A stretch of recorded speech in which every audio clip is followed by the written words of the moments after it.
AS13। अब AS13 में कुछ बातें हम लोगों ने कर ली हैं, कुछ बातें करनी है।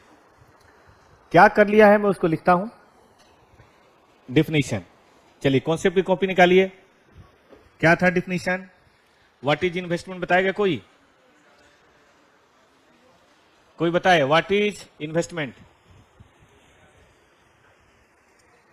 Investments are the assets held for earning income by way of interest, dividend, rent और कैपिटल एप्रिसिएशन, है ना, और not for sale in ordinary course of business. दूसरी बात जरा ये लिख लीजिए, इसको बोलते हैं स्कोप, क्योंकि ऑब्जेक्टिव में आता है। क्या स्कोप है? देखिए इसका स्कोप है, फिर क्वेश्चन में टाइम बहुत लगता है, लगेगा नहीं? पहली बार बना रहे समय नहीं लगेगा, रिवीजन करेंगे फिर समय धीरे धीरे कम। अभी तो 1 घंटा भी लगे तो कोई बात नहीं, बनना सही चाहिए। देखिए ये सब कुछ पे लागू होता है, अप्लीकेबल ऑन ऑल इन्वेस्टमेंट, जो भी डिफिनेशन में आ रहा है, बट नॉट अप्लाई ऑन, किस चीज पे अप्लाई नहीं है? Number 1, recognition of interest, rent, dividend. कहने का मतलब है कि इंटरेस्ट को कैसे माने, डिविडेंड को कैसे माने, रेंट को कैसे माने, मैंने तो आपको पढ़ाया, लेकिन एस में नहीं है। नहीं है तो बताइए उसके लिए क्या है? हाँ जी, उसके लिए है कुछ? हाँ जी, उसके लिए है, जिसका नाम है, बताइए क्या नाम है उसका? बोल नहीं रहा है कोई? AS9। तो उसके लिए AS9 है, AS9 के हिसाब से किया जाएगा। दूसरा, ऑपरेटिंग एंड फाइनेंशियल लीज। सही पूछिए तो ये भी एक तरह का इन्वेस्टमेंट ही है, लेकिन ये भी यहां कवर नहीं है, क्योंकि उसके लिए एक अलग एस है। कौन सा? AS19। और एक रूल है बेटा जी कि जब किसी बात के लिए कोई अलग एस हो, सुना आपने ठीक से, जब किसी बात के लिए कोई अलग एस हो, स्पेसिफिक एस हो, तो फिर जनरल एस उस पर लागू नहीं होता। ऐसा नहीं कि ऑपरेटिंग फाइनेंशियल लीज हमें नहीं पढ़ना है, लेकिन उसके लिए एस कौन सा है? AS19। उसमें जो लिखा होगा वो बात हम मानेंगे, ठीक है? और आगे आइए, तीसरा, investment of retirement benefit plan और या investment of life insurance companies. असल में उनका बहुत इन्वेस्टमेंट होता है और अलग तरह का होता है, तो इसके लिए तो एक एस है AS15, और इसके लिए तो पूरा एक एक्ट ही है, LIC एक्ट, तो उनके लिए अलग बाजार है। तो यहां पे वो सब चीजें कवर नहीं होगी। मतलब ऐसे तो हर इन्वेस्टमेंट पे होगी, लेकिन रिटायरमेंट बेनिफिट यानी कि कंपनी है, कंपनी में 2000 इंप्लॉई हैं, 2000 इंप्लॉई आज से 2 साल 4 साल 5 साल बाद रिटायर होंगे, तो उनके लिए हमने इन्वेस्टमेंट रखा है ताकि उनका PF, ग्रेचुटी, ESI दे सकें। अगर ऐसी चीजों के लिए आपने रखा हुआ है तो उसके ऊपर AS9 अप्लाई नहीं होगा, because these investments are of special nature. और स्पेशल नेचर के लिए स्पेशल ट्रीटमेंट है, जिसका नाम क्या है? जिसका नाम है AS15। ठीक, इंश्योरेंस कंपनी, इंश्योरेंस कंपनी। चौथा, म्यूचुअल फंड। नाम सुना आप लोगों ने? अरबों खरबों की इन्वेस्टमेंट होती है। वेंचर कैपिटल फंड,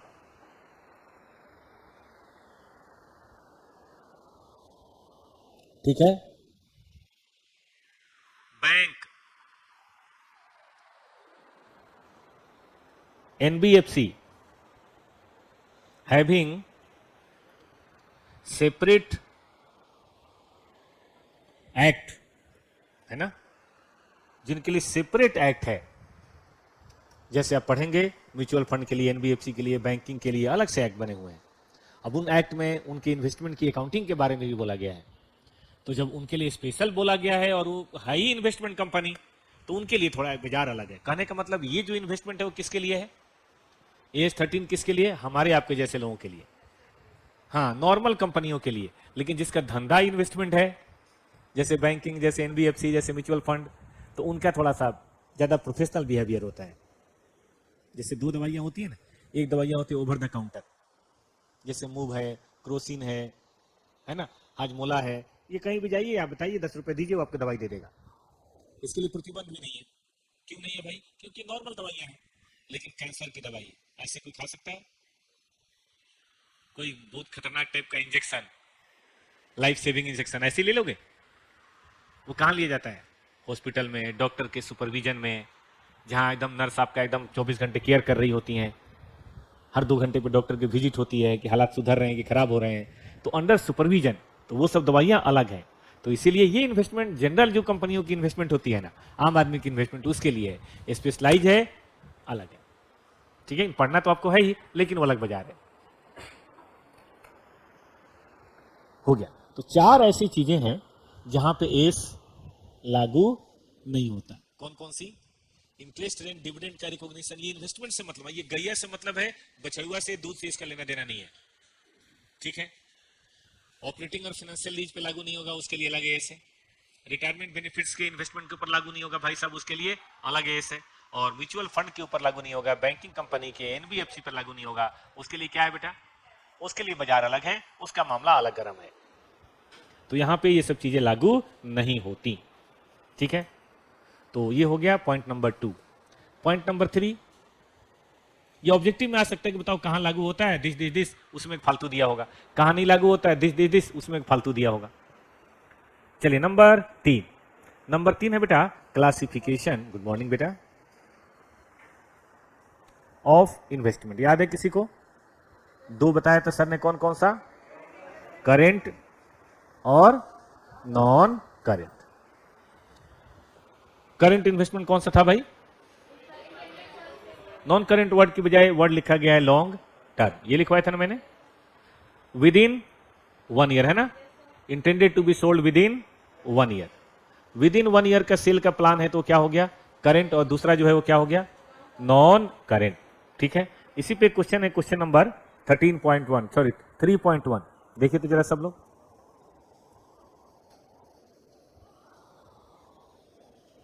एस निकालिए, पेज नंबर 9.1 निकालिए आज।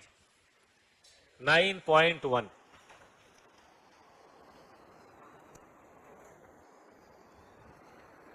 Page number 9.1।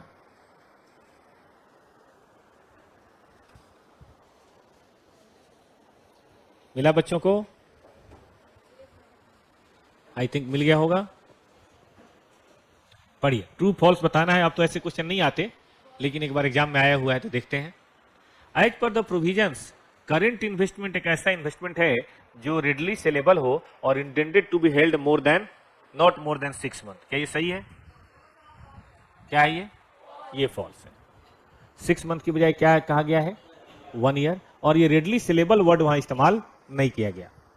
रेडली सेलेबल को तो हम कई बार कैश इक्विवेलेंट मानते हैं। ठीक है ना, तो 1 ईयर होना चाहिए, 6 महीने तो गलत हो गया, तो इसको क्या बोलेंगे हम? फॉल्स। वैसे अब ऐसे क्वेश्चन नहीं आते, उस समय आते थे ओल्ड सिलेबस में। चला जाए आगे। अब चौथी बात थी कि कॉस्ट ऑफ इन्वेस्टमेंट क्या होगा। तो मैं फिर से शॉर्ट में लिख देता हूं, एक बढ़िया नोट्स बन जाएगा। हमने पढ़ा था कॉस्ट में कॉस्ट ऑफ परचेज भी होगा और एक्विजिशन या ट्रांजेक्शन कॉस्ट भी होगा। याद है किसी को? ट्रांजेक्शन कॉस्ट में क्या करते थे बेटा? हम ब्रोकरेज, एसटीआई वगैरह हम शामिल करते थे, लेकिन हम इसमें से लेस कर देते थे pre acquisition dividend is excluded. याद है? या इज रिड्यूस्ड व्हेन रिसीव्ड। जब रिसीव होगा तो प्री इक्विजिशन डिविडेंड को हम हटा देते थे, लेकिन उसमें भी कॉन्सेप्ट था प्री इक्विजिशन डिविडेंड एकदम क्लियर पता चले तो हटाते थे, अगर क्लियर पता ना चले तो उसको हटाने की जरूरत नहीं थी, पता चले तो हटा देते थे। आज कोई ऐसे हैं जिनकी पहली क्लास है? आपकी पहली क्लास है बेटा? पहले नहीं पढ़ा आपने? ठीक है, तो अब कल से पढ़ेंगे। आज चलिए, आज इस 13, क्योंकि इसमें 4 या 5 क्लासेज हो चुकी है। नहीं कोई बात नहीं बेटा, कल से पढ़ेंगे, सेकंड ग्रुप शुरू होगा। सब लोग हैं ना सेकंड ग्रुप में? ठीक है, आगे आइए। कॉस्ट ऑफ इन्वेस्टमेंट, परचेज शामिल करना है, ट्रांजेक्शन कॉस्ट शामिल करना है, मतलब ब्रोकरेज वगैरह दिया, और कोई प्री इक्विजिशन डिविडेंड है तो उसे लेस कर देना है। याद आया बच्चों को? Number 5, carrying amount of investment, ये सबसे मेन बात है। Carrying amount of investment. Laptop लेके घूमते हो बेटा? लैपटॉप लेके घूमते हो? सही है, आ जाओ। अरे बैठो ना, इतनी जगह, बैठो बैठो, बैठ जाओ, बैठो यार, इतना खाली क्यों छोड़ दो, बैठो। कैरिंग अमाउंट ऑफ इन्वेस्टमेंट, ठीक है।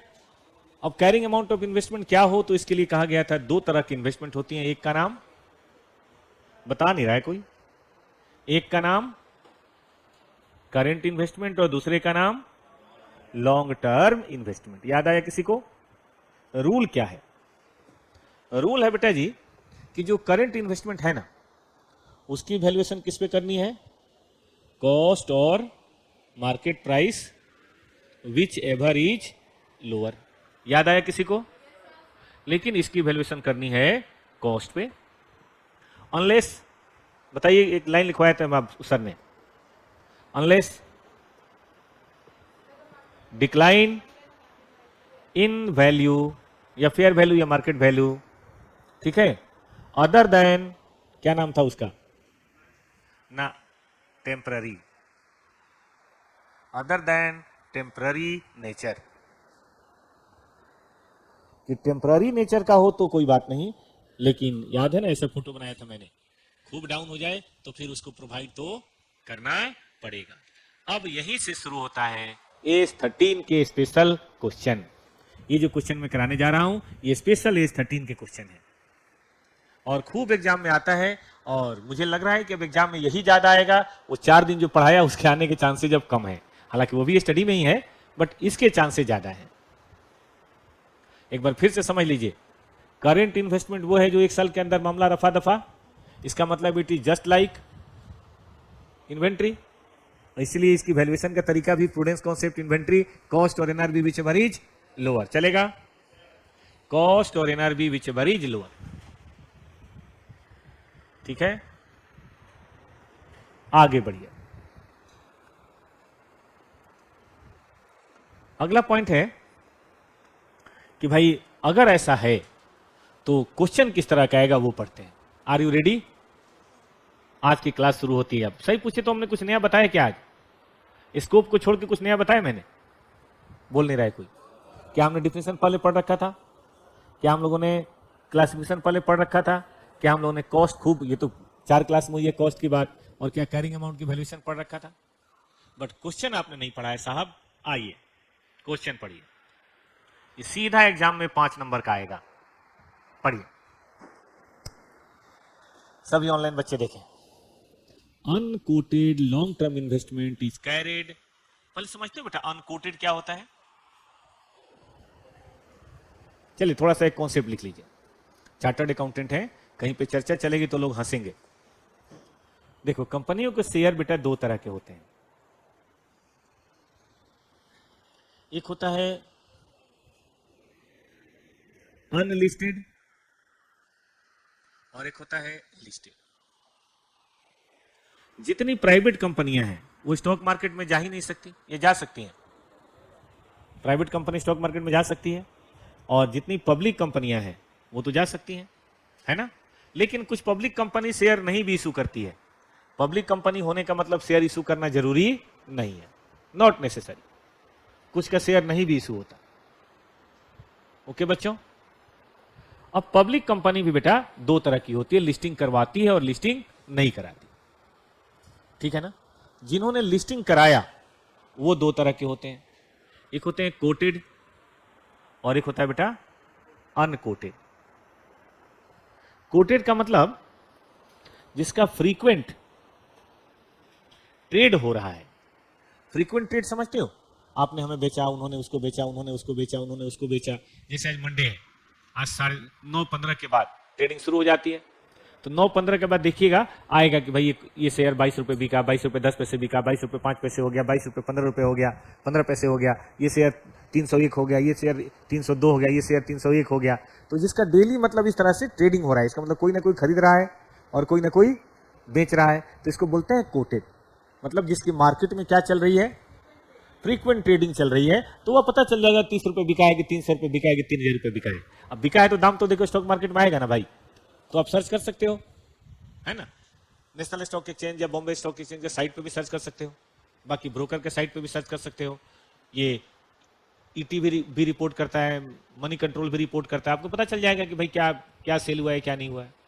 लेकिन बहुत सारी ऐसी कंपनियां हैं जो मार्केट में लिस्टेड तो हैं लेकिन उनको कुत्ता नहीं पूछता, मतलब जिनके हालात थोड़े गंभीर हैं या बहुत नोन नहीं है। छोटी छोटी कंपनियां लिस्टिंग तो करवा लेती है, उनमें लोगों का इंटरेस्ट नहीं आता, ठीक है ना। उनमें लोगों का, जैसे देखो दुनिया में न्यूज़पेपर किसकी रिपोर्टिंग करता है, बड़े लोगों की, कि शेख हसीना वहां से बांग्लादेश से दिल्ली आ गई भागकर, पूरा ऑल ओवर वर्ल्ड में मेरे ख्याल से न्यूज चला होगा। और भी कितने लोग बांग्लादेश से भाग के इंडिया आते हैं, कोई रिपोर्ट भी करता है? कितने लोग मारे जाते हैं, कोई रिपोर्ट भी करता है? हम खुद ही बिहार से भाग के दिल्ली आए, कहाँ कोई पेपर में छपा? क्यों नहीं छपा भाई हमारा भागना? हम लोग छोटे लोग हैं, चिट्टी जैसे लोग हैं, टिड्डे जैसे लोग हैं, तो हमारी आपकी रिपोर्टिंग नहीं होती। उसी तरह से क्योंकि हमारी आपकी न्यूज में कोई इंटरेस्टेड ही नहीं है, तो इस तरह से बहुत छोटी कंपनियां जो होती हैं ना, उनकी जनरली ट्रेडिंग नहीं होती। वो 2 महीने 4 महीने तक सुसुप्त रहता है, फिर कोई ट्रेडिंग हो गई, फिर 2-4 महीने सुसुप्त, फिर कोई ट्रेडिंग हो गई। लोगों का इंटरेस्ट नहीं जगता ना उसमें। रिलायंस की बात अलग है, अडानी की बात अलग है, अंबानी की बात अलग है, बिरला टाटा की बात अलग है। लेकिन हम आप जैसे मान लो ट्रेडिंग कंपनी लिस्टेड करवा भी दें, एक बार को बिक भी जाए, उसके बाद लोग इंटरेस्टेड नहीं होते, ठीक है। तो उसी को बताइए क्या बोलते हैं? अनकोटेड, जिसका नॉट, नो ट्रेडिंग या एक्टिव ट्रेडिंग में लिखता हूं, नो एक्टिव ट्रेडिंग। जैसे मैं बताता हूं आपको थोड़ा सा पॉइंट, देखो पुराना मोबाइल खरीदो बेचोगे ना, तो उसका आपको दाम पता चल जाएगा। ये पुराना मोबाइल खूब खरीदते बेचते हैं लोग, लेकिन पुराना कैमरा मुश्किल है दाम पता लगाना। सामने वाला बोलेगा 2000 में दो। पुराना एसी, हम लोग पास इतने फालतू एसी पड़े रहते हैं, कैमरे पड़े रहते हैं, क्योंकि 5-7 साल में खराब हो ही जाता है। इतनी क्लासेज हैं तो कैमरा, एसी, कंप्यूटर बदलना ही पड़ता है। उसका कुछ भी हम लोग को पता नहीं चलता क्या बिका नहीं बिका। वो 2-4-5 हजार में दे देते हैं और पार्टी वोटी कर लेते हैं, पता भी नहीं चलता हमें। हम लोग भी क्या नहीं करते, कहाँ उसके पीछे लगा रहे आदमी, पढ़ाने पे में ध्यान दे, तो उनका कोई दाम नहीं होता। लेकिन भाई पुराना मोबाइल है, लैंड एंड बिल्डिंग है, इसका ट्रेडिंग होता है, इसके बारे में पता है। ठीक बात है कि नहीं? याद रहेगा बच्चों को ये बात? चला जाए आगे तो ध्यान दें, इसमें क्या वर्ड इस्तेमाल किया गया है? अनकोटेड। अच्छा, ये वाला अनकोटेड के लिए शर्त है लिस्टिंग होनी चाहिए, लिस्टिंग होगी तभी कोटेड और अनकोटेड। ये मुझे इन्वेस्टमेंट चैप्टर में नहीं पढ़ाना था, लेकिन ये स्टॉक मार्केट की बात है, आपको नहीं पता होना चाहिए तो किसको पता होना चाहिए? इसी को मैं बोलता हूं बैकग्राउंड नॉलेज। ऑडिट में पढ़ेंगे नॉलेज ऑफ द बिजनेस। जैसे मान लो आप एक आयरन स्टील फैक्ट्री के जा रहे हैं ऑडिट करने, तो आपको आयरन स्टील फैक्ट्री के बनाने का तरीका नहीं पता होना चाहिए, लेकिन आयरन स्टील की फैक्ट्रियां कैसे चलती हैं, आजकल उनका कैसा हालात है, प्रॉफिट में आजकल बाकी चल रहे हैं, लॉस में चल रहे हैं, तो जानने में आपको मदद मिलेगी। ऐसे मान लो सारी फैक्ट्रियां आजकल खूब प्रॉफिट में चल रही हैं और जिस कंपनी में जा रहे हो लॉस दिखा रहा है, अगर आपको ये बताया कि सब अच्छा कर रही है, इसका मतलब यहाँ फ्रॉड हो रहा है? यस और नो? आजकल सभी लॉस में चल रहे हैं और ये प्रॉफिट में, फिर सावधान हो जाओ। जरूर यहाँ पे विंडो ड्रेसिंग हुई है, जरूर यहाँ अकाउंट कुक किए गए हैं, तो नॉलेज ऑफ द बिजनेस होगा तभी ना पता चलेगा। ठीक बात है कि नहीं? तो इसीलिए मान लो कोई बोला कि भाई फुटबॉल में हम हार गए, तो दूसरा पूछ रहा है कितने रन से हार गए, और फुटबॉल में रन होता है। क्रिकेट में कोई कह रहा हम जीत गए, तो दूसरा पूछ रहा है कितने गोल से जीत गए, क्रिकेट में गोल होता है। तो ये यही होता है नॉलेज ऑफ द बिजनेस। हम सभी चार्टर्ड अकाउंटेंट को, मैं तो कहता हूं कॉमर्स स्टूडेंट को, यही नहीं, ये तो एक छोटी सी बात मैंने बताई, इस तरह की 1000 बातें हैं जो कहीं भी पेपर में, मैगजीन में, किताबों में, नोट्स में, क्लास में कैच हो जाना चाहिए। आज से 3 साल 4 साल टाइम है आपके पास, ताकि जब आप सीए बन के निकलें और वहां ऐसी कोई बात आए तो आपकी सिचुएशन हास्यास्पद ना हो, कोई ये ना कहे हे भगवान कहां से पढ़े हो, ये भी नहीं जानते, और आप भोले बालम बन के बोलो नहीं हमारे सिलेबस में नहीं था। ये सब चीजें किसी के सिलेबस में नहीं है, ये सब कॉमर्स की जनरल नॉलेज है। ओके, आगे बढ़े बेटा जी। तो अनकोटेड मतलब मार्केट में उसका आजकल दाम नहीं चल रहा। हमने खरीदा था कितनी कॉस्ट पे? 2 लाख, और ये हमारे बुक्स में आजकल है। The published account of unlisted company received in May 2001 shows that company was incurring cash loss। पहली बात। डिक्लाइनिंग मार्केट शेयर, दूसरी बात। मार्केट शेयर समझते हो? चलो ये भी सुन लो। अब मैं ऐसा कुछ पूछूंगा जो आप जल्दी बता दोगे। अगर मैं आपसे पूछूं कि इंडिया में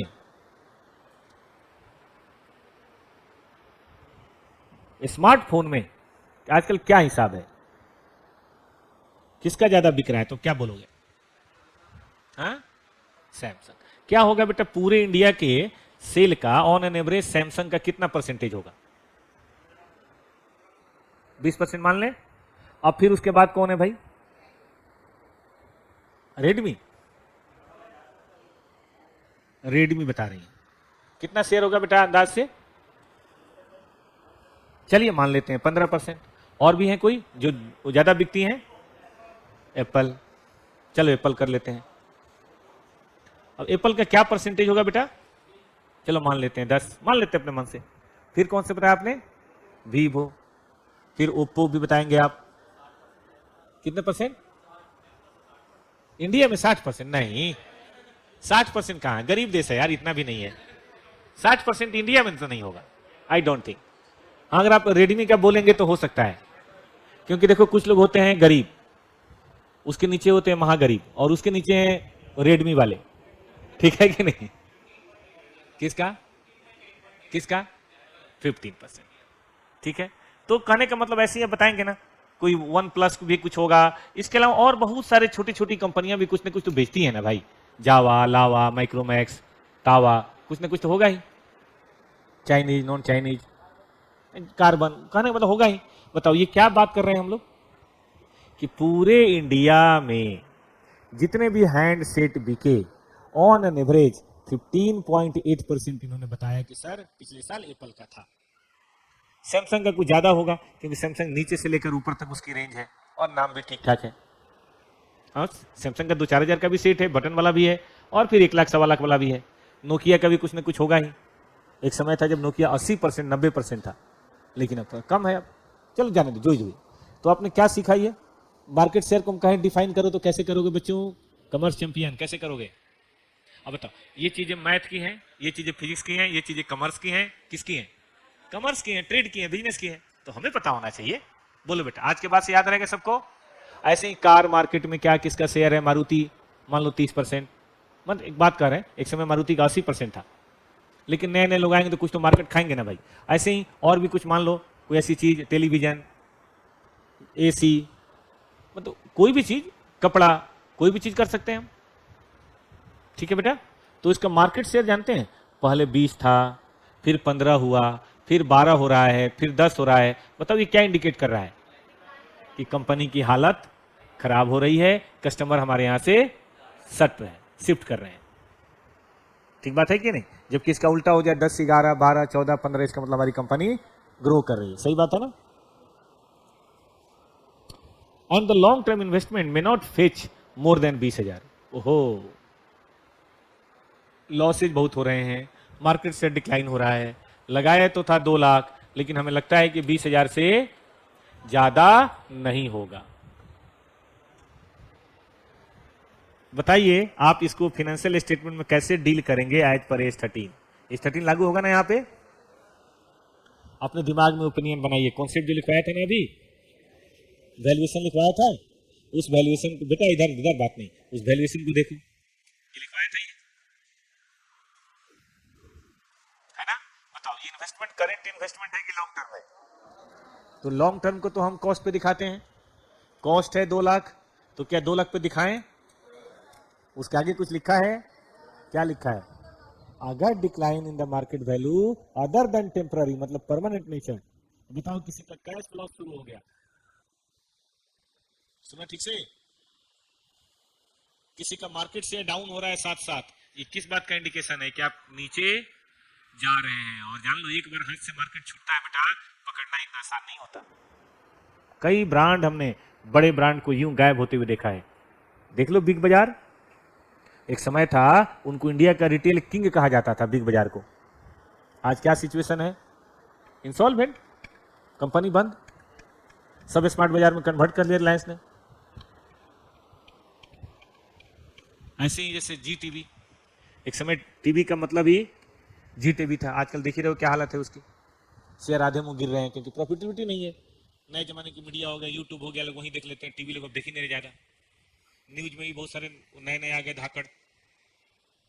अब तो न्यूज में एक और ट्रेंड है कि न्यूज रिपोर्टर अब चैनल नहीं ज्वाइन कर अपना खुद ही खोल रहा है यूट्यूब पे। अब रवीश कुमार है, आपने देखा होगा,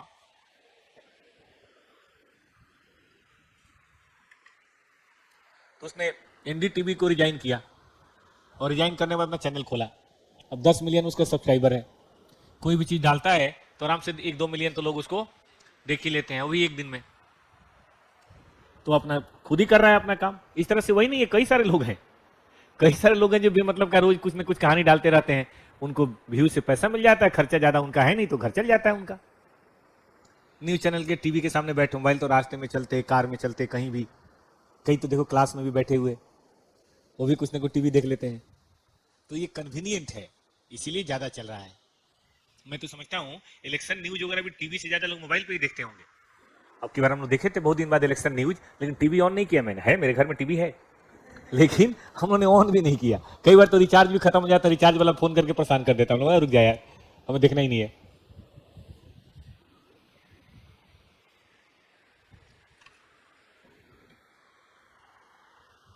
लेकिन मोबाइल अगर एक दिन बंद हो जाए तो हाथ में चल जाते हैं, हे भगवान क्या होगा मेरे देश का, क्या होगा मेरा। आदमी फटाक से लोन लेके, खून बेच के, कैसे भी करके रिचार्ज करवा ही लेता है। तो मोबाइल मोबाइल हो गया है। बहुत पहले हम लोग कॉमिक्स वगैरह पढ़ते थे कि कैसा होगा, जो घड़ी की तरह होगा, आप यहाँ बांध लेंगे और उसी में टीवी दिखाई देगा। हम लोग बड़े बचपन में खुश होते थे, मजा आ जाएगा मैच देखने में। तो घड़ी तो बाद में आया, मेरे ख्याल घड़ी में भी आता है, स्मार्ट वॉच में टीवी चल जाता है, मतलब और यूट्यूब चल जाता है।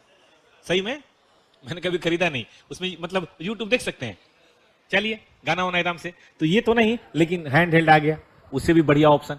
वो तो खैर कलाई ऐसे करके देखना पड़ेगा, ये तो एकदम आराम से बड़ा भी हो सकता है। कई मोबाइल, चाइनीज मोबाइल तो इतने बड़े हो गए, टैब आ गया। तो कहने का मतलब है कि मार्केट शेयर आपका डिक्लाइन हो गया। ठीक बात है कि नहीं? डिक्लाइन होने के चलते अब 2 लाख पे लिखना उचित है या 20,000 मिलने की उम्मीद है वही लिखना चाहिए? बोलिए। अब इसको एग्जाम में कैसे लिखें? आंसर तो सबको पता चल गया कि लिखना 20,000 पे है, वैल्यू 20,000 पे करना है, बट हाउ टू राइट, यही लिखेंगे जी। आओ शुरू करते हैं।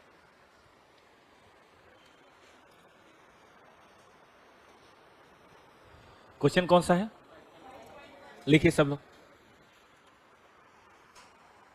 ये इफिशिएंसी हासिल करनी है। लिखिए, एज पर, मैंने कहा था हमेशा क्वेश्चन को 3 पार्ट में बांटना है, प्रोविजन, फैक्ट के ऊपर application and then conclusion. As per कौन सा एज है? एज 13। उसका नाम भी चाहे तो लिख दे, बस जरूरी नहीं है। As per as 13, long term investment are valued as per या at valued at cost unless there is decline in value other than, बताइए बेटा,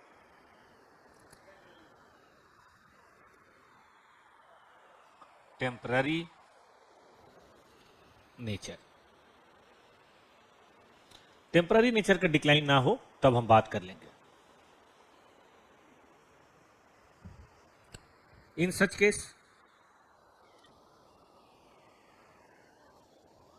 डिक्लाइन इज रिकॉग्नाइज्ड। अब हम डिक्लाइन को इग्नोर नहीं कर सकते। वही वाली बात है बेटा, जैसे छोटा मोटा घाव, फुंसी, दर्द वगैरह होता है तो भाग के डॉक्टर के पास चले जाते हो क्या? छोटी मोटी कहीं कोई कट जाए, कहीं खरोच लग जाए, कहीं नाखून में कोई प्रॉब्लम हो जाए तो भाग के चले जाते हो डॉक्टर के पास। कोशिश करते हो घर पे मामला निपटा दें, इग्नोर, 2-4 दिन में ऐसे ठीक हो जाएगा सर्दी जुकाम। लेकिन कुछ सर्दी जुकाम मान लीजिए 1 महीना हो गया, बलगम बहुत कफ हो गया, उससे ब्लड आ रहा है, आपका वजन लॉस हो रहा है, तो क्या अभी भी इग्नोर करोगे? मत करना, हलवा पूड़ी बढ़ जाएगी। क्योंकि 15 दिन से ज्यादा अगर खांसी है तो बेटा वो टीबी हो सकता है। ऐसे में डॉक्टर के पास जाओगे, वो ठीक कर देंगे, क्योंकि वैसे में दवा के बगैर काम नहीं होता। बैक्टीरिया वायरस अगर ज्यादा हो जाए तो बगैर दवा के वो कंट्रोल नहीं होता। छोटा मोटा तो आपका शरीर ही लड़के ठीक कर देता है, लेकिन बड़ा हो जाए तो दिक्कत होती है। जैसे नाखून मेरा उखड़ गया था, स्कूटी के स्टैंड से लग गया तो नाखून उखड़ गया, तो क्या ही करें, हम क्लास के लिए हमें आना था, तो उस समय तो बैंडेज वैंडेज करके आ गए। लेकिन क्लास खत्म होने के बाद एक डॉक्टर के पास गए उन्होंने जो फीस अपनी लेनी थी ली, बढ़िया नर्स से पॉइंट किया उन्होंने, नर्स ने उसकी बढ़िया से ड्रेसिंग कर दी और 2-4 दवाइयां दी उन्होंने। उससे क्या हुआ कि पस नहीं हुआ और जल्दी ठीक हो गया। अब ठीक हो गया पूरी तरह से, नया नाखून आ गया। वही मैं इग्नोर करता तो क्या पता, है ना, घाव बढ़ जाता, हो सकता था बाद में नाखून काटना पड़े, बाद में टंगड़ी काटना पड़े, कुछ भी हो सकता है भाई, हो सकता है ठीक भी हो जाता। तो रिस्क काहे को लेना 200-400 के लिए, जीवन बड़ा है। तो ये वही बात है कि टेम्पररी नेचर का ही तो वी डोंट केयर, लेकिन टेम्पररी नेचर का ना हो, अगर परमानेंट डिक्लाइन रिस्क आने के चांसेस नहीं है, तब बताइए, तब भी हम रिकॉग्नाइज नहीं करेंगे? तब तो करेंगे ना, ठीक बात है कि नहीं? बस यही लाइन लिखनी है, अब नीचे उतरना है। ये तो हो गया बेटा जी, क्या बोलते हैं इसको, प्रोविजन। अब इसको हम अप्लाई करते हैं, अप्लाई ऑन गिवन फैक्ट। देखो तो कुछ कहा गया क्वेश्चन में, उस पे अप्लाई करते हैं कि देखते हैं ये अप्लाई होता है कि नहीं होता, होता है तो इससे रिजल्ट क्या आता है। लिखो बेटा, लिख नहीं रहे हो, लिखो। कैसे लिखेंगे, इसके बाद वाला क्वेश्चन आपसे करवाऊंगा। इन द गिवन केस, क्या करना है बेटा, इन the given case company incurred cash loss and its market share, अब उम्मीद है मार्केट शेयर समझ गए होंगे ना, पूरी इकोनॉमी के अंदर आपके गुड्स या सर्विसेज का हिस्सा, मार्केट शेयर इज डिक्लाइनिंग। बताइए क्या इशारा करता है? It means the value of investment is eroded other than of temporary nature, या हम लिख सकते हैं परमानेंट नेचर। इरोडेड मतलब खत्म होना। तो इसकी जो बात है वो हमारे प्रोविजन में कहीं है, बोल नहीं रहा है कोई, इसकी जो बात है प्रोविजन में कहीं है, तो बोलिए देयरफॉर क्या करना चाहिए आपको, इसको बोलते हैं कंक्लूजन। ठीक है, decline in value of investment, बोलिए बेटा क्या करना चाहिए, has to be recognised, hence investment should be valued. थोड़ा ना बात को बनाने आना चाहिए, इन्वेस्टमेंट शुड बी वैल्यूड। शायर देखते हैं, शायर नॉर्मल सी बात कहते हैं, लेकिन नॉर्मल सी बात को सीधे नहीं बोलते, बड़ा घुमा फिरा के बोलते हैं, और जब खूब घुमावदार होता है लोग क्या, ठीक बात है कि नहीं? नॉर्मल आप कोई बात करिए कि आई लव यू, मैं तुम्हें बहुत चाहता हूं, इस तरह की बातें, ये बात नहीं बनेगी। लेकिन बोलिए दिल चीज क्या है, आप मेरी जान लीजिए, बस एक बार मेरा कहा मान लीजिए। अब देखो बात वही है, सीधी सीधी बात हो रही है, लेकिन उसी बात को थोड़ा लहजे में, थोड़ा अंदाज में बोला, हम सबकी जुबान पे चढ़ा हुआ है और हम गाने हमेशा सुनते हैं। तो ये ना थ्योरी के जितने पेपर है ना बेटा जी, लॉ हो गया, इवन अकाउंट को भी थ्योरी मानो आजकल, अकाउंट हो गया, ऑडिट हो गया, टैक्स हो गया, एसएम हो गया, डेयरी पेपर आपका प्रैक्टिकल है, कॉस्टिंग और एक एफएम, डेयरी, बाकी सब थ्योरेटिकल है। ठीक है ना? तो ये सब जो पेपर है ना बेटा, ये क्या है, ये सब पेपर आपको लैंग्वेज पे पकड़ खोजते हैं, आपके हैंडराइटिंग पे पकड़ खोजते हैं, शब्द पे पकड़ खोजते हैं, और ये एक हैबिट है। ये बगैर याद किए दुनिया में कोई माई का लाल नहीं लिख सकता, समझ के। कितने प्रोविजन समझोगे, तुम्हें याद रहेगा? एक प्रोविजन दूसरे प्रोविजन चढ़ जाएगा, दोनों डगमग होकर मिक्स हो जाएगा। इसीलिए तो मैं समरी नोट्स बनवाता हूं, जो पूछेगा ये बिठाएंगे हम उसको। आ जाओ। तो देख रहे हो कैसे बात को बनाया जा रहा है, देख रहे हो विनोद, बात को कैसे घुमा घुमा के आंसर लिखना है, ठीक है कि नहीं? Decline in the value of investment has to be recognised, an investment should be valued at, बताइए बेटा, ₹20 and loss of rupees 180 recognised, बताइए कहां बेटा, इन स्टेटमेंट ऑफ। कितना पेज हो गया बेटा, ये एक पेज हो गया होगा, आधा पेज हुआ। देखो इतना नहीं लिखोगे 5 नंबर देगा वो, तुम खाली लिख दोगे कि वैल्यू एट 20,000। ऑब्जेक्टिव समझे हो, ऑब्जेक्टिव नहीं है ये, 5 नंबर का क्वेश्चन है। तो 5 नंबर के क्वेश्चन के लिए कम से कम 10 लाइन तो लिखोगे ना। आ जाओ नंबर 2 क्वेश्चन करें, सेम क्वेश्चन कराऊंगा। ये देखो इन्वेस्टमेंट कितने का है बेटा, 600 लाख का, 50% लॉन्ग टर्म कैटेगरी, बाकी टेम्पररी। तो बेटा ऐसा कर सकते हैं 300 और 300 ऐसा कर सकते हैं। रिलीजेबल वैल्यू ऑफ सच इन्वेस्टमेंट 200। अरे बाप रे, काहे, क्योंकि it is lost A claim of copyright. मतलब हम जिस तरह से माल बना के बेचते थे, किसी ने केस कर दिया कि तो हमारा है, और आप वैसा आप नहीं कर सकते, वो माल अब बेचना पड़ेगा आपको, बल्कि हो सकता है पेनल्टी भी देनी पड़े। और जानते बेटा गुडविल भी खराब होती है, कोई केस आप लॉस्ट कर जाओ ना तो गुडविल भी खराब होती है। जैसे पीछे एप्पल ने सैमसंग पे केस कर दिया था और $50 मिलियन का कंपनसेशन लिया। 50 मिलियन से सैमसंग को कोई नुकसान नहीं हुआ, लेकिन इन्वेस्टर के मन में और लोगों के मन में एक बात आ गई कि सैमसंग ओरिजिनल नहीं है, सैमसंग कॉपी कैट है, सैमसंग में रिसर्च एंड डेवलपमेंट पावरफुल नहीं है, ये दूसरे की चीजें चुरा के करते हैं। तभी से सैमसंग का वैल्यू डाउन हो गया, वरना सैमसंग एप्पल से आगे था। क्या कीजिएगा, और ये परसेप्शन एक बार बन जाए तो ये जल्दी छूटता नहीं है, बहुत मुश्किल है परसेप्शन छूटना। आ गया given market condition, reduction in value is not temporary. अच्छा टेम्पररी नहीं है, यानी कौन सा नेचर है इसका, परमानेंट। क्या आप रिडक्शन रिकॉग्नाइज करेंगे, जवाब दीजिए। देखो करंट वाला का तो वैसे ही करेंगे, करंट वाले के तो रूल ये कॉस्ट और NRB whichever is lower cost और मार्केट प्राइस। लेकिन लॉन्ग टर्म वाले का भी करेंगे, क्योंकि इसका वैल्यूएशन कैसा होना चाहिए, cost but decline in market value. वो तो नहीं, ये परमानेंट नेचर के साफ साफ हम नहीं बोल रहे, क्वेश्चन में ही बोला है कि डिक्लाइन परमानेंट नेचर का है, तो हमें लॉस को रिकॉग्नाइज करना ही पड़ेगा।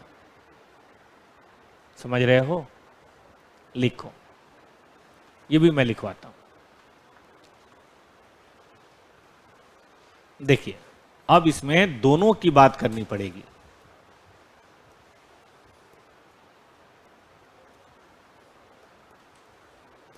एज पर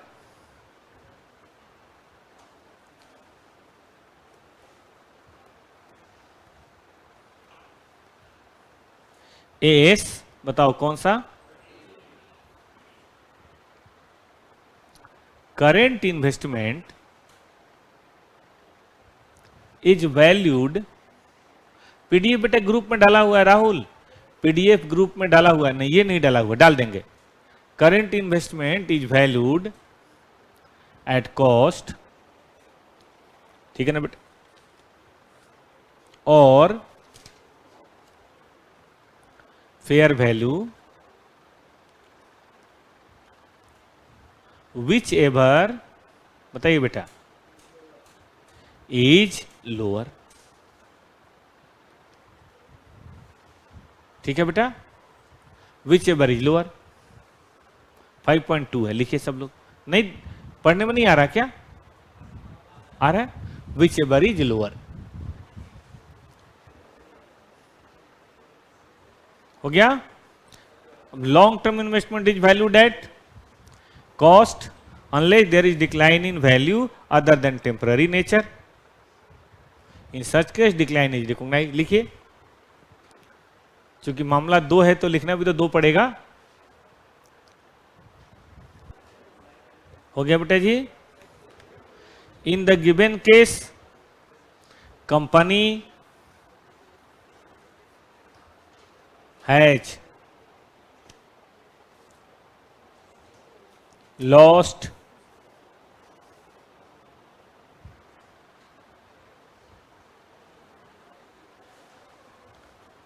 बताइए क्या? कॉपीराइट केस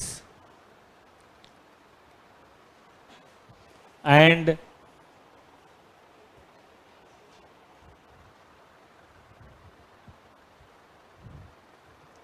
डिक्लाइन या reduction in value is not temporary nature. It means the value of investment is eroded other than of temporary nature.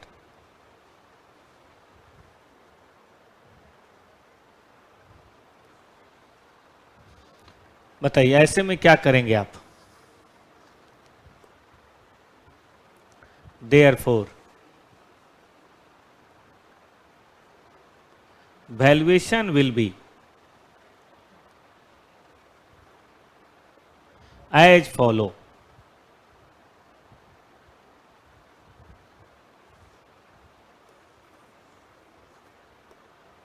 Current investment, cost, market value 100. बताइए value कितना होगा बेटा? whichever is lower कितना होगा? 100. Long term investment 300. वैसे तो ये कम पे नहीं होता लेकिन इस क्वेश्चन में करना ही पड़ेगा. बोलिए वैल्यूएशन कितने पे होगा टोटल? बताइए भाई. और लॉस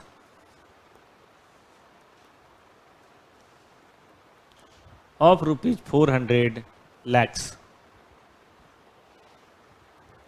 will be recognized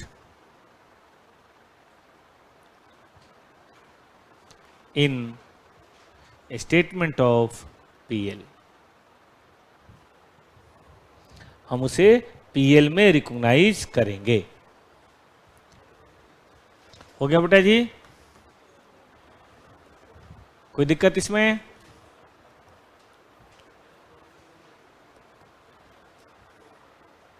आया कुछ समझ में? हम रिक्लासिफाई कर रहे हैं एज पर एज 13. आपको डिसाइड करना और बताना है कि अमाउंट ऑफ ट्रांसफर क्या होगा. अब देखो ऐसी बारीकियां फाउंडेशन 11 12 में आती हैं, ऐसी बारीकियां नहीं आती. नर्स और डॉक्टर की पढ़ाई में कुछ तो फर्क होता होगा. बीएससी नर्सिंग भी 4 साल का होता है, आपको पता होगा, और एमबीबीएस भी 4 साल का होता है. दोनों होता 12 के बाद ही है, लेकिन दोनों की कहानियां अलग हैं. A portion of current investment purchase कितना? 20 lakh to be reclassified as long term investment. अच्छा, कहां से कहां जा रहे हैं? करेंट से लॉन्ग टर्म. ये कॉस्ट है और ये मार्केट प्राइस है. किस पे लेना है बेटा? विच एवर लोअर पे लेना है. देखो भाई फॉर्मूला, कॉस्ट और fair value whichever is lower. Cost कितनी है? फेयर वैल्यू कितनी है? तो किस पे वैल्यूएशन होगा? तो थ्योरी लिख के और ये लिख दे 20 तो चलेगा. ए पोर्शन ऑफ करेंट फिर लॉन्ग टर्म बना. अब की बार कॉस्ट 15 है और फेयर वैल्यू सिर्फ 6.5 है. किस पे होगा बेटा? कॉस्ट और fair value whichever is lower 6.5 पे होगा. नहीं आया ना समझ में? नहीं बात बन रही. हो गया? बहुत बढ़िया. लॉन्ग टर्म है वो क्या बन गया? करेंट. अब उल्टी गंगा है. क्या क्या लेना होता है इसमें? कॉस्ट और book value written down to 12 whichever is lower. Lower कौन है? तो वैल्यूएशन किस पे होगी? अब यही बात हमें लिख देनी है। तो पहले तो थ्योरी लिख लेंगे कि भाई होता किस पे है, और थ्योरी लिखने के बाद फटाफट ये दोनों तीनों काम कर देंगे। चलिए लिखिए, तो अगर आप लिख सकते हैं तो मैंने अभी लिखवाया है। पहले थ्योरी लिखिए और मुझे भेजिए आपने कैसे लिखा है। कॉन्सेप्ट की कॉपी निकाल के सामने रखिए और उसके बेसिस पे लिखिए। रीक्लासिफिकेशन के रूल्स। थ्योरी लिखने के बाद बेटा हम लिखेंगे, चलो मैं थ्योरी भी लिख देता हूं, आपने लिखा है चेक कर लीजिए। As per AS 13 reclassification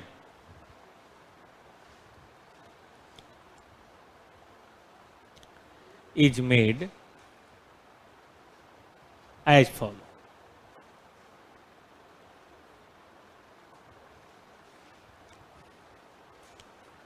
Current investment to long term investment, lower of cost or fair value on date of transfer, और अगर लॉन्ग टर्म इन्वेस्टमेंट बताइए कहां हो, इन करंट इन्वेस्टमेंट, तो ये कौन से पे होगा, लोअर ऑफ कॉस्ट और book value carrying amount,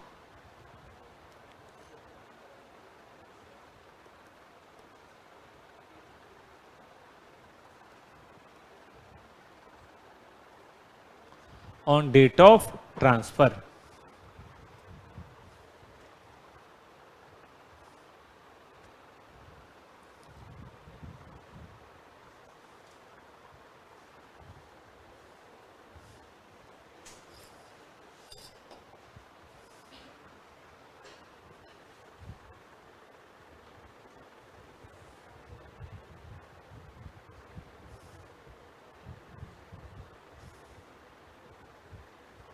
on date of transfer.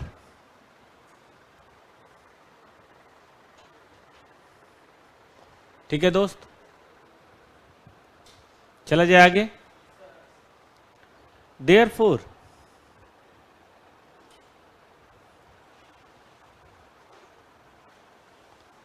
in the given case,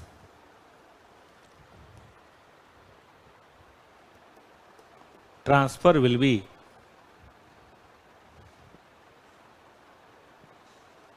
as follow।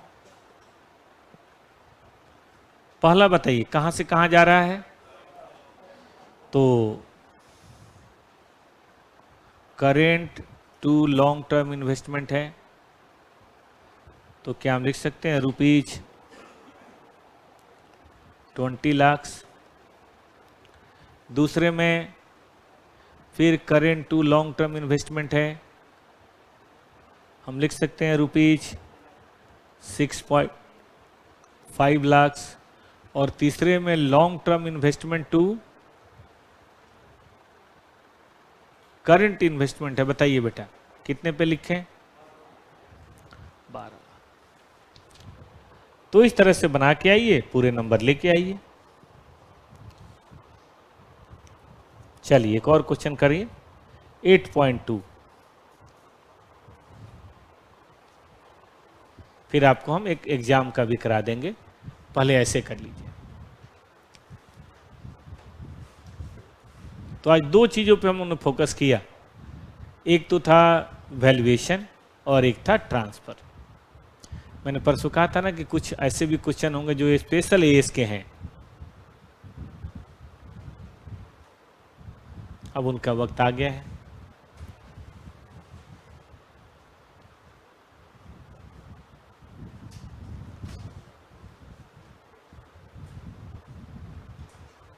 चले बेटा आगे बढ़े।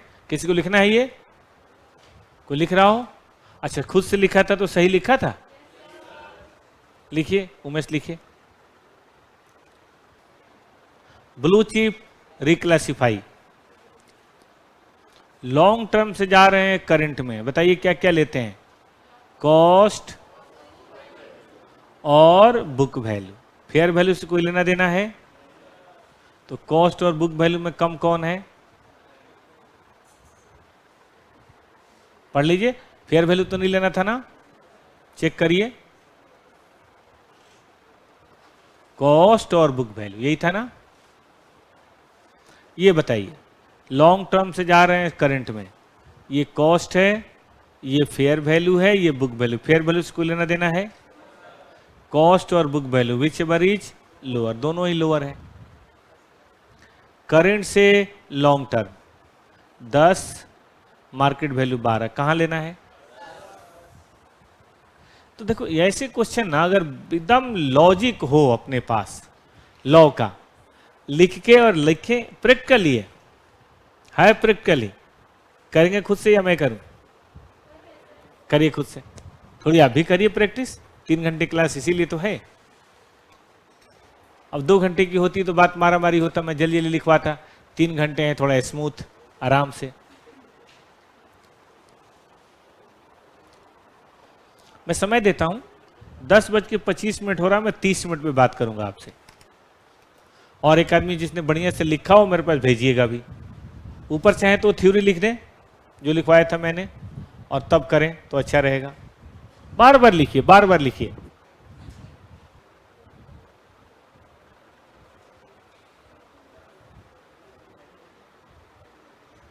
Should we start?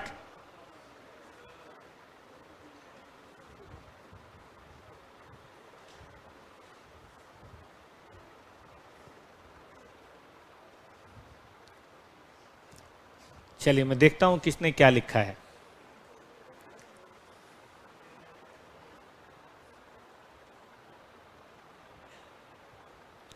ये मेरे पास उमेश जी की कॉपी आई है और मैं देखता हूं दिख रहा है कि नहीं आपको। देखो भाई, as per as 13 long term को क्लासिफाई करेंगे तो कॉस्ट और book value on the date of transfer lower, और अगर करंट को करेंगे तो कॉस्ट और fair value whichever is lower. ये बात सही है। इसमें लॉन्ग टर्म कर रहे हैं, लॉन्ग टर्म कर रहे हैं तो 650 चलेगा, इसमें कर रहे हैं तो 7 और इसमें कर रहे हैं तो 10। कितने बच्चों ने बिल्कुल ऐसा लिखा है? कम चलाऊ नहीं, लिखा है ऐसे। चलिए अब एग्जाम क्वेश्चन करते हैं, चलेगा? ये किसी को लिखना है? एनीवन? या एकदम कॉन्फिडेंस कि नहीं इससे बड़ी हम लिख लेंगे? अरे लिख लो भाई, लिख लो।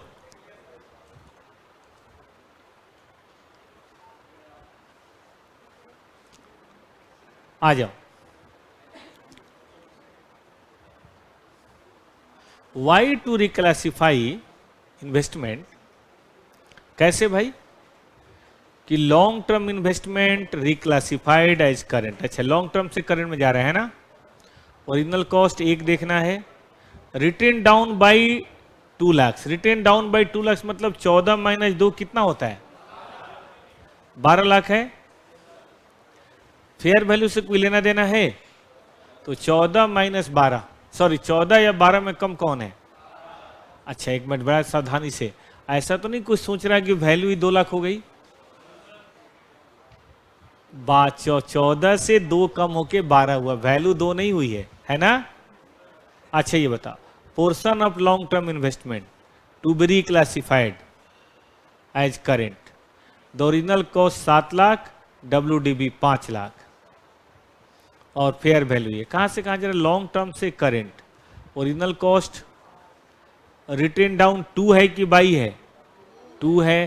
फेयर वैल्यू से कोई लेना देना है तो बोले इन दोनों में कम कौन है? अब की बार करेंट से लॉन्ग टर्म, ये कॉस्ट है, ये मार्केट वैल्यू है, ये फेयर वैल्यू। क्या वर्ड था? मार्केट वैल्यू था कि फेयर वैल्यू था? फेयर वैल्यू था। एक मिनट गड़बड़। ऑन डेट ऑफ ट्रांसफर, कब ट्रांसफर हो रहा है? कब ट्रांसफर हो रहा है? 15। तो हमें इससे कोई लेना देना है? कोई मतलब है हमें? तो हमारे लिए कौन इंपॉर्टेंट है? 15 जून। ट्रांसफर कब हो रहा है? ना, यहां तो परचेज किया है, ऊपर देखो कब ट्रांसफर हो रहा है, 15 जून। तो मैं 15 जून वाली वैल्यू लेनी है और 15 जून वाली वैल्यू ये है। चलिए इन दोनों में कम कौन है, कम कौन है, 7 लाख। ये बात भी ध्यान देना, on the date of transfer, balance sheet नहीं। और यहां आइए, करंट इन्वेस्टमेंट परचेज किया, लॉन्ग टर्म में जा रहे हैं, मार्केट वैल्यू इससे लेना देना नहीं है, किससे मतलब है, इससे। तो कितने होगा, 3.8 लाख। आप लिखेंगे, मैं समय दूं या मैं ही लिखूं, लिखेंगे। 10:40, 6 मिनट समय देता हूं, सब लिखिए। याद रखिए बेटा, on the date of transfer बहुत इंपॉर्टेंट वर्ड है। शुरू हो जाइए। आप होते, आपके एग्जाम में आता तो कैसे करते।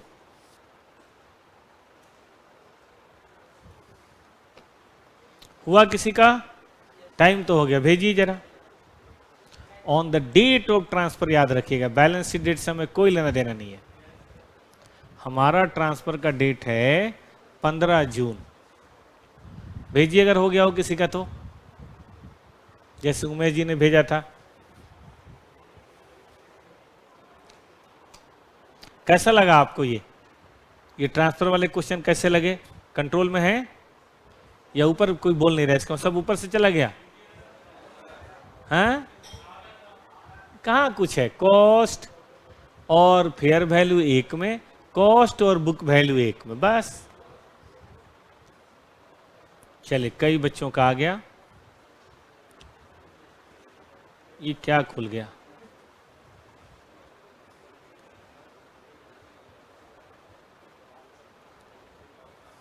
ये किसी बच्चे का आया है। सबसे पहले तो इन्होंने एस के प्रोविजन लिखे कि भाई कॉस्ट और फेयर वैल्यू, ये लिखना जरूरी था बेटा, एज पर क्वेश्चन नहीं, ऑन द डेट ऑफ। ठीक करिए, ठीक करिए, ये क्या मतलब हुआ, एज पर क्वेश्चन, एस में ऐसे लिखा हुआ है, वो तो एज पर क्वेश्चन लेंगे ही हम। जिसका भी था ठीक करिए। ये किसका था, अरे किसका था भाई, इसमें गलत क्या है, ठीक कर लो बेटा, उसमें क्या है। और लॉन्ग टर्म से करंट में जाएंगे, ट्रांसफर वैल्यू डेट कॉस्ट और book value on the date of transfer, सही है। अब लॉन्ग से करंट में जा रहे हैं, पहले वाले में 12 है बेटा, कोई बोल नहीं रहा, पहले वाले में 12, दूसरे वाले में लॉन्ग से करंट जा रहे हैं, तो हमें चाहिए WD में, हमें फेयर वैल्यू से कोई लेना देना है नहीं, 5। कितने लोग का दोनों सही था, थ्योरी लिखी थी थोड़ी सी।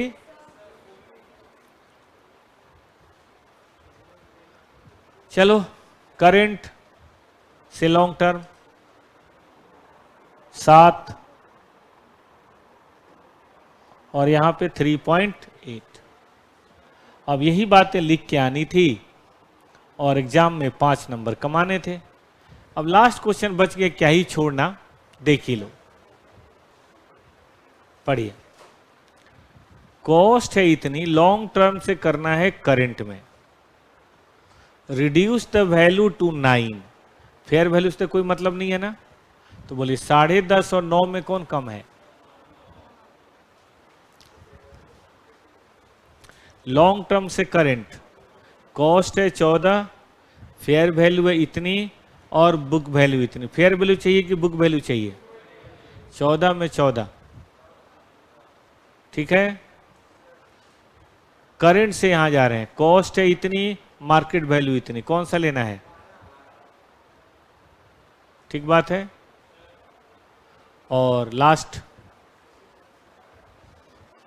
करंट से लॉन्ग, कॉस्ट है इतनी, मार्केट वैल्यू इतनी, दोनों में कम कौन है, 16.5। देख रहे हो कितने नंबर के हैं, 5। चलो जल्दी लिखो, लास्ट 5 मिनट समय देता हूं क्योंकि ऑब्जेक्टिव भी बताना है। बहुत लिख लिया, घर पे लिखोगे, चलो छोड़ो, जाना तो कोई, घर पे लिख तो लोगे, मुझे पता है। इधर आओ, घर पे तो आपको याद भी नहीं रहेगा मैं सीए का स्टूडेंट हूं, घर पे तो पता नहीं छपरी और क्या क्या नाम आपके लिए ज्यादा अच्छी रहेंगे। चलो आ जाओ।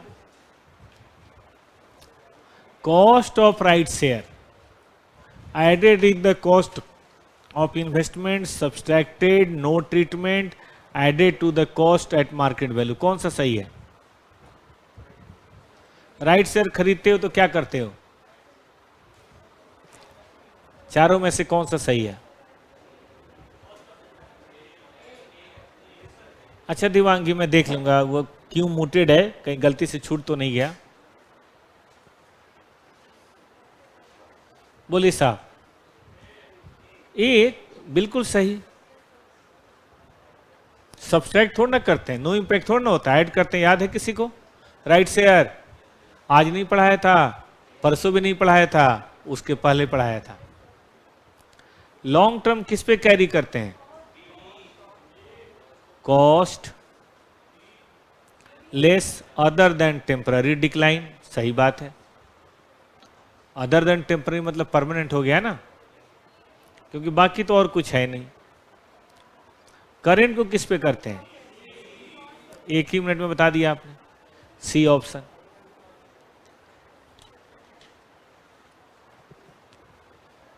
ये तो बनेगा आपसे। 2000 शेयर है, राइट इशू हुआ है, तो 2 से बढ़ के 4 हो जाएगा। 2000 गुने 75 है, और कितना खरीद लिया बेटा? 2000। क्या रेट खरीदा? 60। जरा जोड़ो तो दोनों। कैलकुलेटर है बालक? तो करो कॉपी पे। यार है कॉस्ट ऑफ इन्वेस्टमेंट में क्या क्या होता है? ये होता है, ये होता है। चलेगा?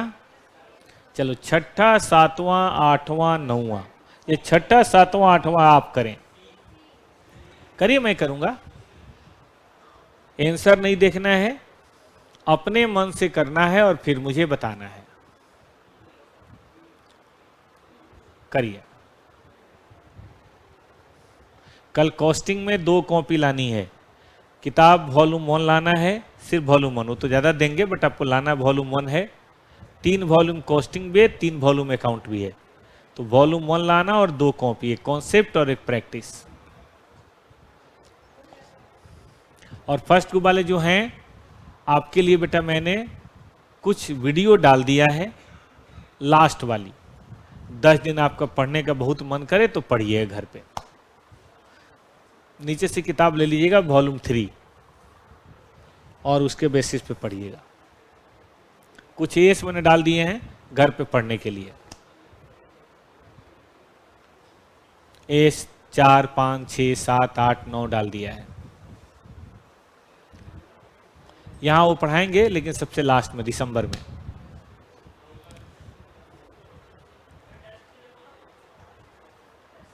क्या टेस्ट?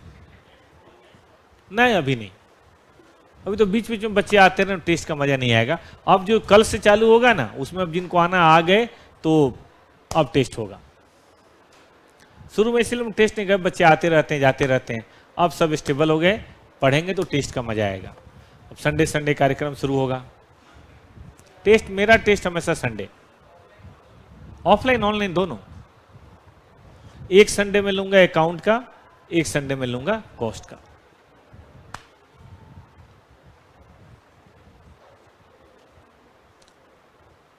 चलिए छठा बताइए। 7वां, क्या कैरेक्टर है intended to be held for less than 1 year? Fair value क्या है?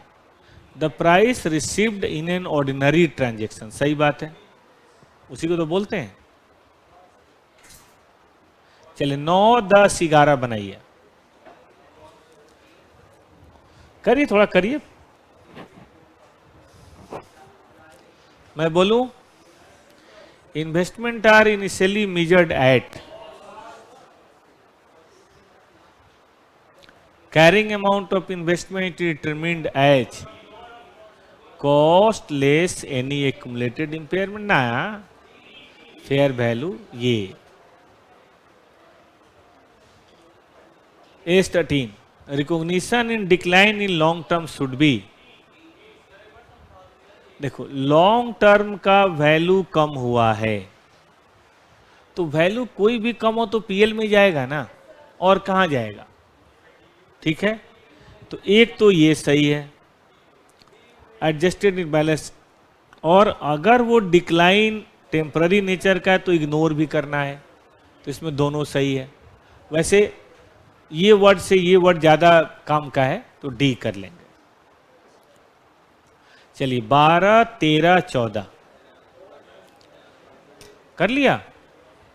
करो करो, थोड़ा खुद से करो, फिर मैं बताऊं तो ज्यादा सीखोगे ना। कर बेटा, हो गया। चलिए 12 cost of investment, purchase and acquisition सही है। अगर शॉर्ट टर्म खरीदता है तो कैसा मानना चाहिए? अगर कोई परमानेंट डिल्यूशन इन वैल्यू हो तो क्या करेंगे? रिकॉग्नाइज, है ना, और डी भी हो सकता है, लेकिन चलो रिकॉग्नाइज इन पीएल भी सही है।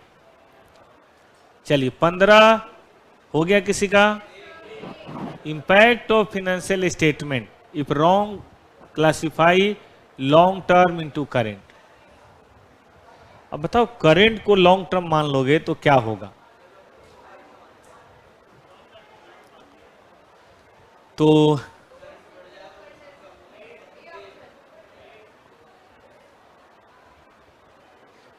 करेंट एसेट बढ़ जाएगा और लॉन्ग टर्म एसेट कम हो जाएगा, यही सही लग रहा है।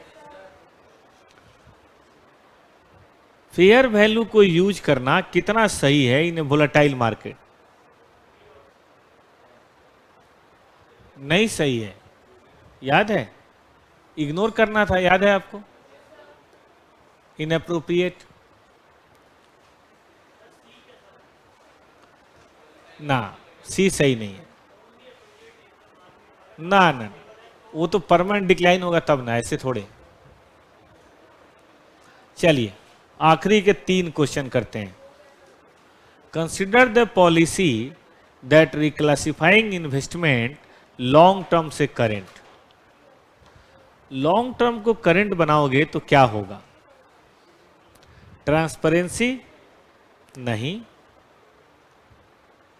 फ्लक्चुएशन नहीं, इंपैक्ट नहीं, लिक्विडिटी अच्छी हो जाएगी क्योंकि करंट तो हम कभी भी बेच सकते हैं।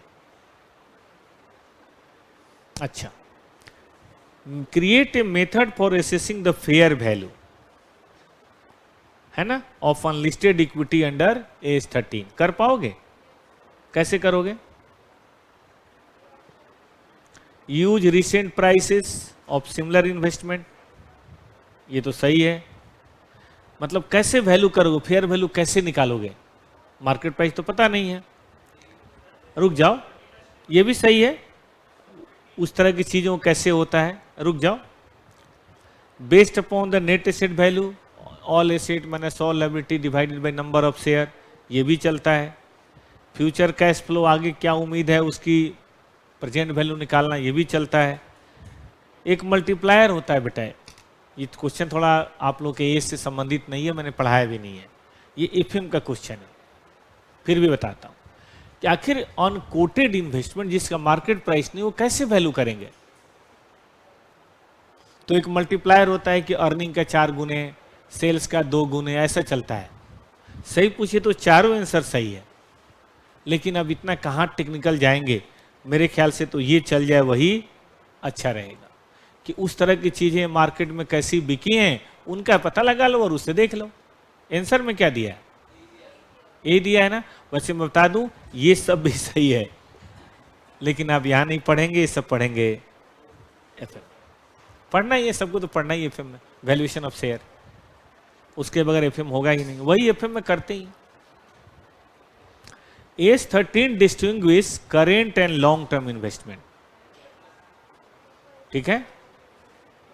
नेचर, पर्पज, मार्केटेबिलिटी, साइज, किस पर? पर्पज, भाई 6 महीने में बेचना है या 10 साल में बेचना है। और लास्ट, कौन क्राइटेरिया नहीं है? ये भी सही है, ये भी सही है, ये भी सही है, कौन नहीं है? कौन नहीं है बेटा? तो यही मेरे ख्याल से गलत है। तो आपके लिए प्यारे बच्चों, बाकी मैं छोड़ सकता हूं आपके लिए।